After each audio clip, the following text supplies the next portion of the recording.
You've been doing all the things, right? Pushing, learning, optimizing. But sometimes, does it just feel like you're, I don't know, spinning your wheels? Stuck. Yeah, like hitting an invisible wall. Exactly. And what if? What if the issue isn't that you need to try even harder, but it's actually about your own internal operating system? Go on. Like, what if your brain, amazing as it is kind of running on software that was designed for a totally different world? A world that, well, it just doesn't really exist anymore. And that old wiring is maybe holding you back right here in 2025. That makes a lot of sense, actually. So, welcome to the deep dive. Today, we're not trying to add more strategies or tactics to your already full plate. No more checklists for bit. Right. Instead, we're going to dig into something more foundational. We're looking at the sort of the source code of human behavior, these timeless principles of influence and persuasion. The stuff that makes us tick. Yeah. To understand why your mind works the way it does, especially in the context of right now, this unique moment we're in. So the mission today, what is it? The mission is really to give you the perspective, the awareness, to see your own automatic programming in action. To catch yourself running those old scripts. Exactly. And then consciously, deliberately, start to maybe rewrite some of that code for the future you actually want to build. It's about upgrading your brain, from the inside out. I love that framing because these principles, they aren't just dusty old psychology concepts. They explain these really deep-seated human tendencies. Right. And understanding how they get amplified or sometimes, honestly, kind of warped by the digital world of 2025. Yeah. That's the crucial first step. It's like finally getting the user manual for your own mind, but updated for this specific, very noisy environment. Okay, so let's unpack this. Where should we start? Maybe with reciprocity. Good starting point. It's fundamental. That deep, often totally unconscious urge we feel to repay others. Favors, gifts, even just attention or information. Someone does something nice for you, you feel you kind of owe them. Exactly. And what's fascinating and maybe a bit overwhelming is how 2025 just turbocharges this whole dynamic. Think about your feeds, your inbox. Yeah, constant stream. It's a nonstop flood of free stuff, right? Free tips, free insights, free entertainment, free guides. Free everything. And all that free creates this subtle but really persistent undercurrent of obligation. It taps directly into that reciprocity wire. So you're scrolling, you're consuming, and subconsciously part of you is thinking, wow, I got something, I should give something back. Maybe a like, a share, a follow. Or even just feeling vaguely indebted, like you should buy their thing later, or you owe them your attention. And that, over time, it just drains your energy, it drains your focus. Energy and attention you could be using for, well, your own priorities. Precisely. The old wiring just says, received gift, must repay. Simple transaction. But the 2025 upgrade isn't about becoming stingy or shutting off that natural human connection.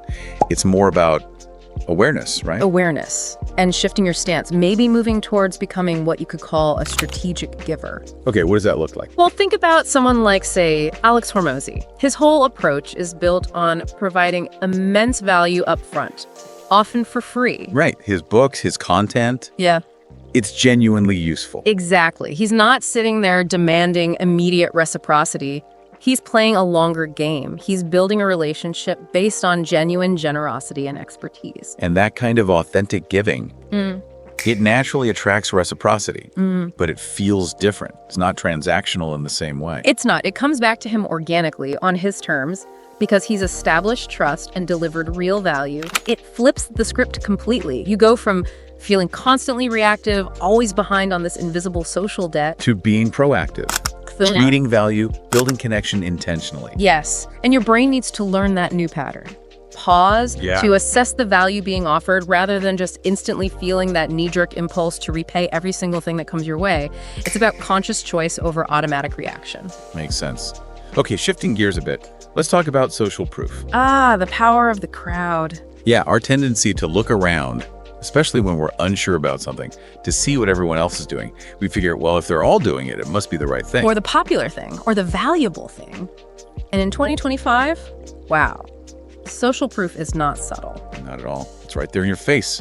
Follower counts, likes, retweets, star ratings, viral trends, what the algorithm decides to show you. It's everywhere. And these platforms, they're designed to leverage this principle, right? To keep you engaged, to show you what's popular. Which means the old wiring in your brain gets a constant flashing signal. Look, everyone likes this. It must be good. Or this person has 1 million followers, they must know what they're talking about. And that can be dangerous.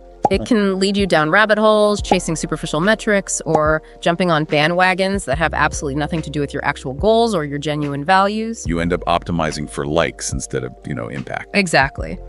So the rewiring here, the conscious upgrade, is about cultivating what we might call authentic authority, or maybe just focusing on real value. Moving beyond the surface numbers. Yeah. Training your brain to look past the follower count and ask, what's the actual substance here? What's the genuine impact? Think about someone like Oprah Winfrey, for example. Okay, yeah. Her influence, her social proof, it's immense. But it wasn't built overnight by gaming some algorithm. Oh, decades of work. Decades of building trust, delivering really deep, resonant conversations and value.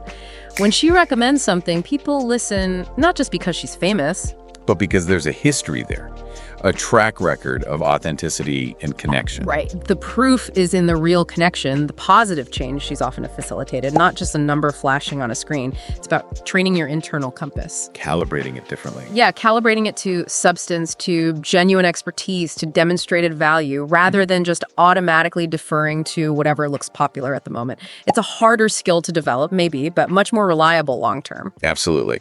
Which kind of leads us nicely into the third principle, authority. Another big one. Our deep-seated, almost instinctual inclination to defer to people we perceive as experts or leaders. Uniforms, titles, credentials. The symbols of authority. Exactly. And this one gets really tricky in 2025, doesn't it? Because digital credibility is, it's complicated. It's messy. It's easy to fake the symbols online. Anyone can call themselves an expert, design a fancy website. Totally. So that old wiring C symbol, trust authority, can easily lead you astray. You might blindly trust someone just because they look the part. Or the flip side can happen too, right? If you actually have deep expertise, but maybe you don't have the traditional credentials or the flashy online presence. Oh yeah, the imposter syndrome kicks in hard. Right. That fear that you're not official enough, that you don't have the right symbol, can totally prevent you from stepping up and sharing your knowledge, from owning your own authority. Which is a huge loss, both for you and for the people who could benefit from what you know. So the upgrade here, the rewiring, is about consciously prioritizing substance over symbol. Focusing on what someone can actually do, not just what title they have. Precisely. Training your brain to look for demonstrated capability, for tangible results, for deep domain mastery, rather than just being swayed by the traditional markers. Think about Elon Musk. Okay. Controversial maybe, but relevant here. Relevant in terms of how his authority is perceived. It doesn't primarily come from academic papers or, inherited titles. No, it comes from building rockets that actually fly, building electric cars that people want to drive. It's built on action, on getting incredibly complex things done. It's rooted in tangible achievements and, love him or hate him, undeniable expertise in certain areas. So the takeaway for us, for the listener, is that your own authority in this landscape comes from mastering your craft, delivering real results, and letting that expertise speak for itself. Yes. Influence from the inside out. Build the substance first, and the symbols might follow, or they might not even matter as much. You're building a brain that recognizes true authority rooted in action and competence, both in others and, crucially, in yourself. And learning to embody your own authority, regardless of whether you have the perfect external validation. That's the goal, trusting your substance. So, wrapping this all together, the core idea we've been exploring today is this. You're not broken. You're not faulty. Absolutely not. Your brain is brilliant.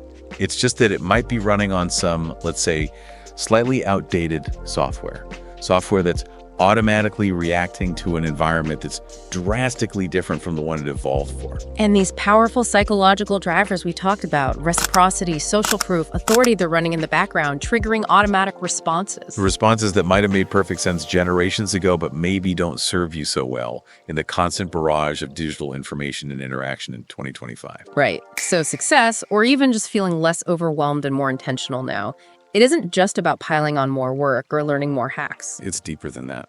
It's about consciously understanding these internal drivers, seeing how they play out in your own thoughts and reactions, and then crucially, deliberately choosing new responses, more aligned responses. It really is about taking the reins of that internal operating system, isn't it? It is.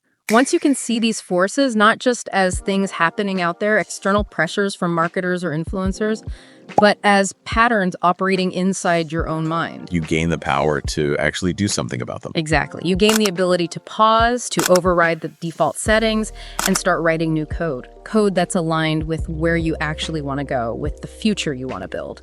So maybe stop being just a passenger in your own mind. Stop letting it react automatically based on programming that's, frankly, ancient. Start being the programmer. Yeah. Start rehearsing the future you want to create internally. Build the mental pathways for that reality. So the final thought to leave you with today is this. How will you begin? How will you, starting today, begin building a brain that works for your future, not one that's stuck reacting to the past? What's one small step you can take to become more aware of these forces in your own life?